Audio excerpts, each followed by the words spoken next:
থাকবেন।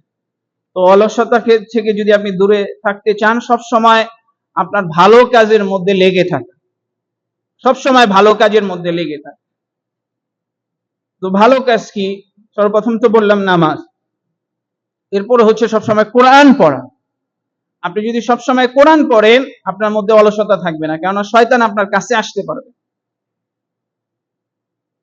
এর জন্য আল্লাহ রসুল কি বলছে যে খায়রুকুম মান তাআল্লামাল কুরআনা ওয়া আল্লামাহ, তোমাদের মধ্যে সবচেয়ে উত্তম ওই ব্যক্তি যে নিজে কোরআন শিখে এবং অপরকে শিখায়, সবচেয়ে উত্তম। আজকে আমরা সমাজে মনে করি যিনি ডাক্তার সে মনে হয় অনেক ভালো। না, দেখবেন যে অসংখ্য ডাক্তার আছে কোরআনও পড়তে পারে না, কোরআন বুঝেও না। অসংখ্য ইঞ্জিনিয়ার আছে কোরআন বুঝে না, কোরআন অনুযায়ী চলে না। কিছু কিছু আছে যারা পড়ে বুঝে, তারপরে মানে সঠিকটা পড়ে না, শিখে নাই তো সে, তাই না? আপনাকে তো দিন শিখতে হবে ভালো আলেমের কাছে। আপনি যদি চটি চটি বই পড়ে দিন শিখেন, তাহলে তো আপনি ভুল শিখবেন। আপনি বই পড়ে পড়ে যদি আলেম হইতে চান, তাহলে আপনি অসংখ্য ভুল থাকবে আপনার মধ্যে, অসংখ্য ভুল। আপনি যদি নিজে মনে করেন বাংলা বই পড়ে, আরবি বই পড়ে আলেম হয়ে যাবেন, এটা সম্ভব না, তাই না? কেননা দিন নিজে কখনো বুঝা যায় না, দিন আলেমদের থেকে শিখতে হয়, ভালো আলেম।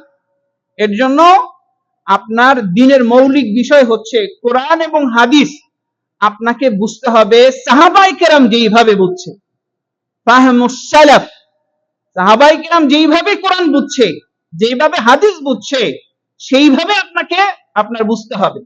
আপনি যদি সেইভাবে না বুঝেন, তাহলে আপনার ফাসাদ তৈরি হয়ে যাবে, যে যার মতো কোরআন হাদিস ব্যাখ্যা করবে।